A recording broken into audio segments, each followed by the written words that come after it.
Hi everyone. Welcome to your IELTS listening practice test. Before we start, please follow these 5 instructions carefully. Listen to each audio only once, just like in the real test. Read the questions before the recording starts. Write your answers clearly using correct spelling. Do not pause or rewind the audio. Check your answers at the end of the test. This test will help you build real exam skills and improve your focus. If you find this video helpful, please like the video and subscribe to the channel. Your support motivates me to make more practice tests for you. Now you have some time to look at questions 1 to 10.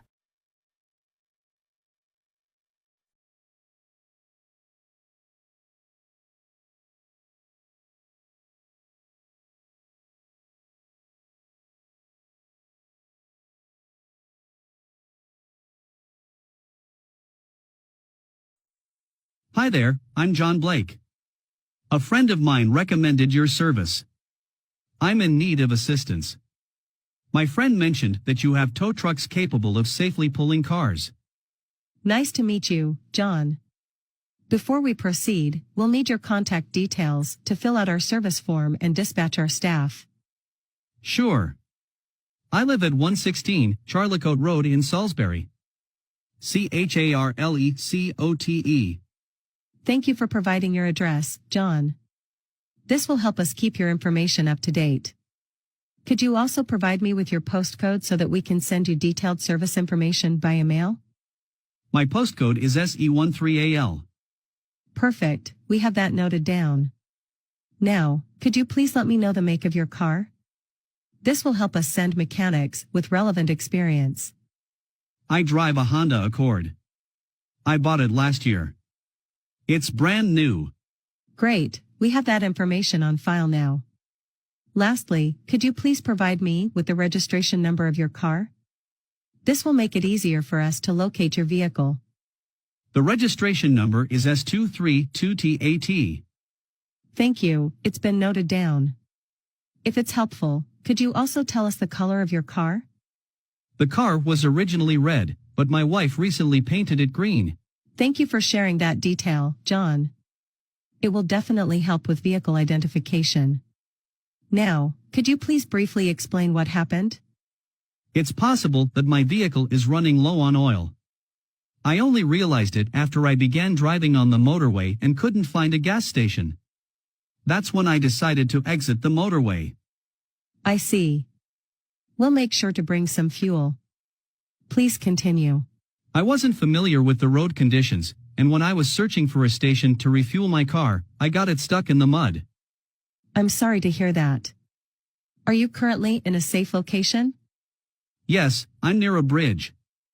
I spotted a road sign around 100 meters away indicating that it's Albany Road. All right, let's organize assistance for you. Is there any urgency? Yes, my mother has a back injury and is unable to move. I wanted to call an ambulance, but she refused. She believes she will recover soon. I'm sorry to hear about your mother's condition. Let me dispatch help right away. Given the distance, it will take our mechanics approximately 40 minutes to reach your location. Thank you, although it's quite a distance. I can't spot any convenience stores nearby, and the wind is really strong today. I understand. Please make sure your mother is comfortable. My suggestion is to find a warm place where you can take care of her. Your mother's well-being is our top priority. Thank you for your understanding and prompt response.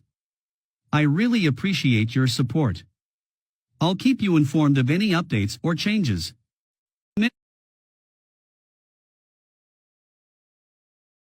You will hear a railway station staff member introducing the activities that passengers can do while waiting for their trains. First, you have some time to look at questions 11 to 15.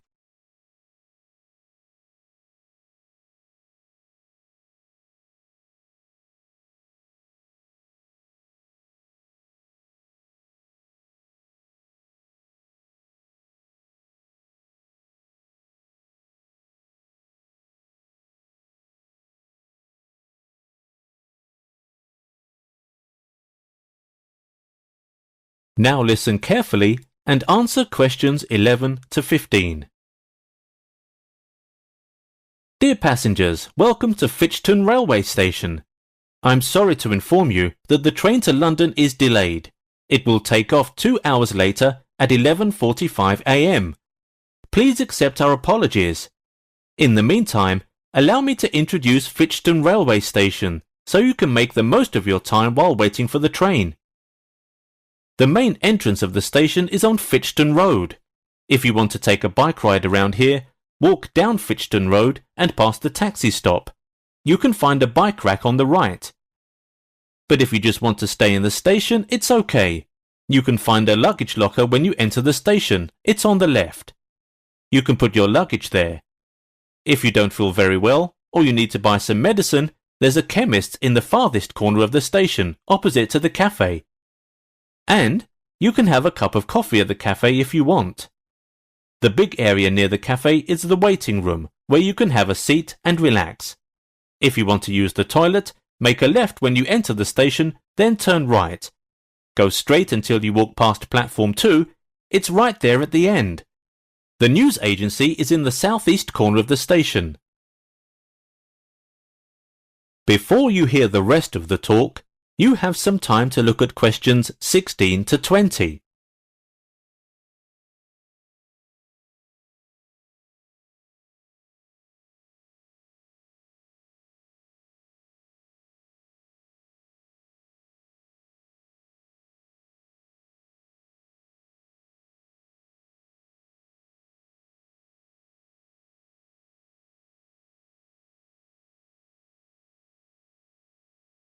Now listen and answer questions 16 to 20.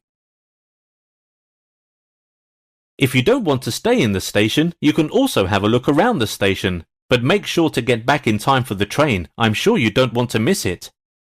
The Fitchton College is within walking distance from the station. The view is quite good there. The town library is also just down the road if you want to read. Oh, there's also an art exhibition at the moment. You can go and check it out. The store across the street opens throughout the day, and you can find all kinds of stuff there. You don't want to buy any gifts for your friends there, though. Most items would be difficult to carry on a bike. But our local food is something I recommend. It would be too late if you want them once you are on the train. You can buy some at the foodies shop, which is right next to the station. If you're looking for anything to wear during the trip, you'd better go to the department store, but I'm afraid there isn't enough time for that. You can send some postcards with local pictures on them to your friends and family. You can buy them in the community college which is near the museum. The old cinema behind the museum cannot compete against the new theatre in the shopping centre, so the current owner plans to make it an accommodation block instead. In the back of the train station you can see a statue of Richard Trevalt, a local government minister who is famous for completing a lot of construction projects in our city. Again, I'd like to remind you the train will leave at 11:45. Please get back in time, and I hope you enjoy your time at Fitchton. That's the end of section 2. You now have half a minute to check your answers.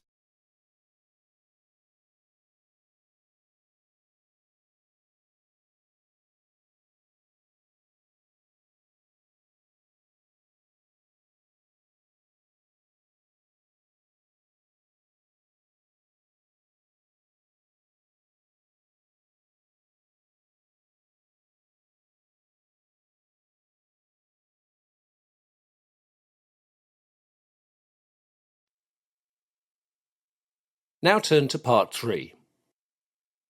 Part 3. You will hear two students and their teacher discussing a field trip that the students are going to conduct.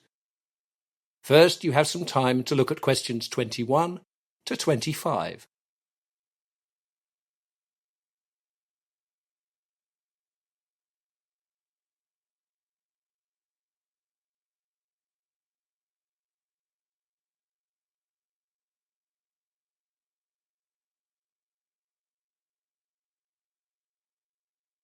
Now listen carefully and answer questions 21 to 25.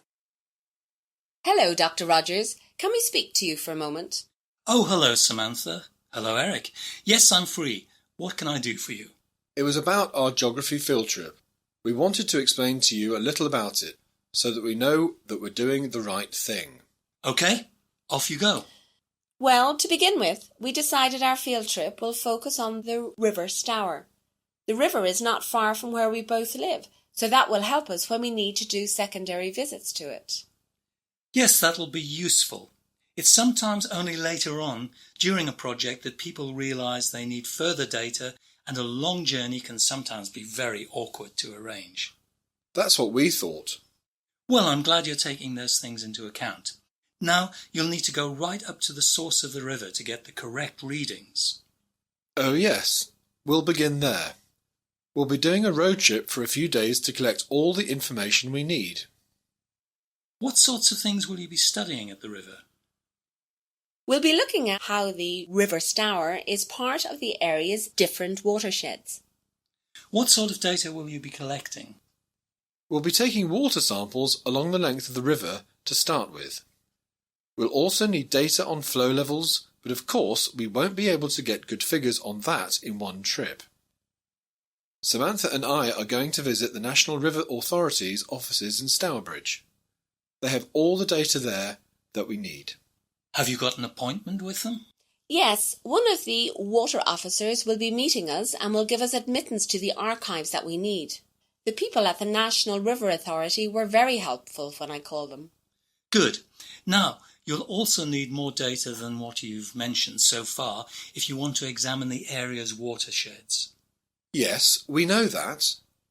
Watersheds themselves consist of all surface water and include lakes, streams, reservoirs and wetlands, as well as all groundwater and aquifers. We'll need to work on all these water systems in the area. We won't be able to include everything in our project, as the word limit is relatively short. Our plan is to include a bit of everything, but focus on the role of the River Stour in the area's watersheds. That all sounds fine. You now have some time to look at questions 26 to 30.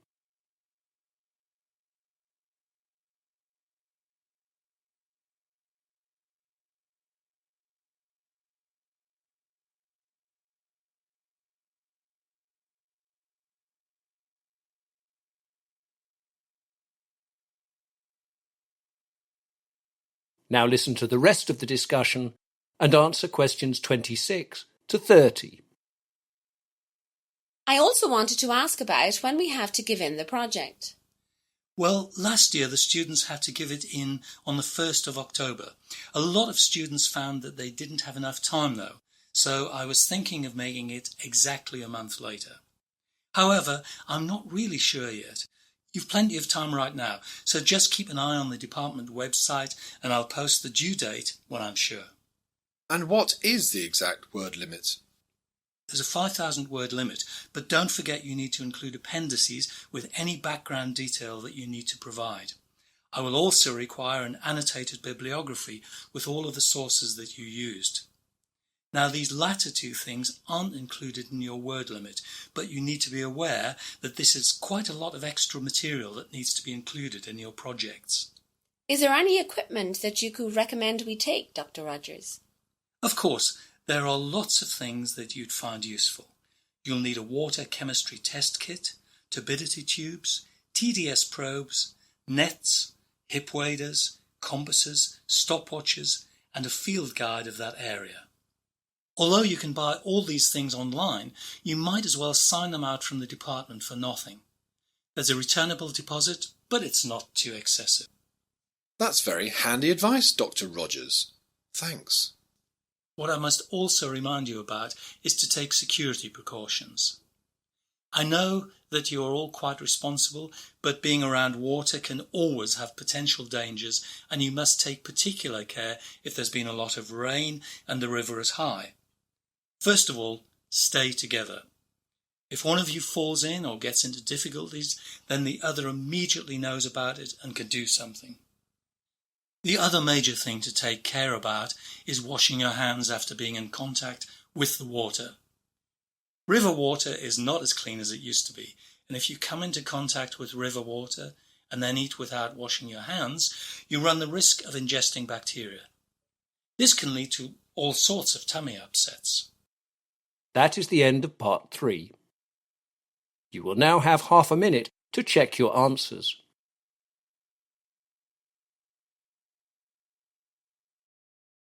Now you have some time to look at questions 31 to 40.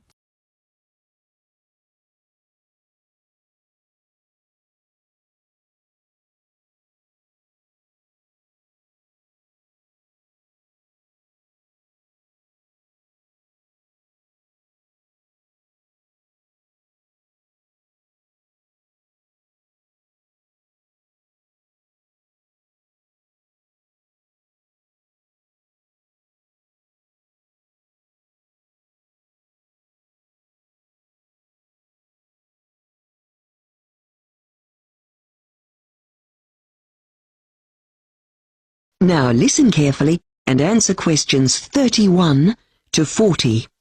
Today we continue with our series of lectures on diet and society in the 21st century. We are all aware of the obesity epidemic facing our society. The reasons for this are well documented and are mainly due to poor eating habits coupled with too little exercise.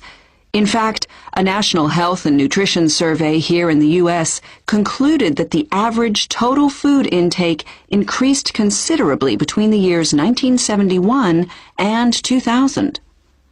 This appears to be a general trend across most age groups. In fact, apart from the over 60s, all areas of American society are consistently above the dietary guidelines for caloric intake and saturated fat. However, total fat consumption is highest for teenagers, and there is a clear correlation with fast food consumption. Among the wide range of factors influencing an individual's dietary choices, one of the strongest influences is the home. It will come as no surprise that within a family the fat intakes of husbands and wives and parents and children who cohabit are remarkably similar. Many people assume that this relationship indicates the influence of parents on their children, but we wanted to ask if children influence poor diets in adults. This hypothesis had not been tested in a national sample until now. In our study, we focused only on adults, and we set our lower age limit at 17 and the upper one at 65. The key variable was the presence or absence of children, so we identified only those adults whose children were under 17. Other variables included the age of the adult, level of education they had reached, their ethnic background, their income, and foreign-born status. To obtain our data, first we conducted interviews in the respondents' own homes, and all in all we interviewed 6,600 adults aged over 17. Then we invited them to mobile examination centers where surveys were conducted. From this information, we were able to focus not only on the total fat intake, but also on the person's total caloric consumption. Our results show that the presence of children led to significantly higher levels of both fat consumption and saturated fat in adults. We found on average that adults with children in the home ate 4.9 grams per day of fat more than adults without children. This result is consistent irrespective of race, gender, or age. The foods more commonly were convenience items high in fat or sugar, including pizza, salty snacks, and ice cream. Interestingly, there is a significantly higher percentage of adults in this group who drink milk. There are many explanations for this increased fat intake. Hectic schedules where parents try to balance work, family, and leisure put time at a premium. Another issue is children's preference for fatty foods or foods with a high sugar content. Fast foods and ready-to-eat foods are convenient choices. It is inconvenient to prepare different meals for both the children and the parents, so it is likely that adults consume the same as their children. Of course, there were limitations to our study. One of these is that we did not take into account the number of minors in each household.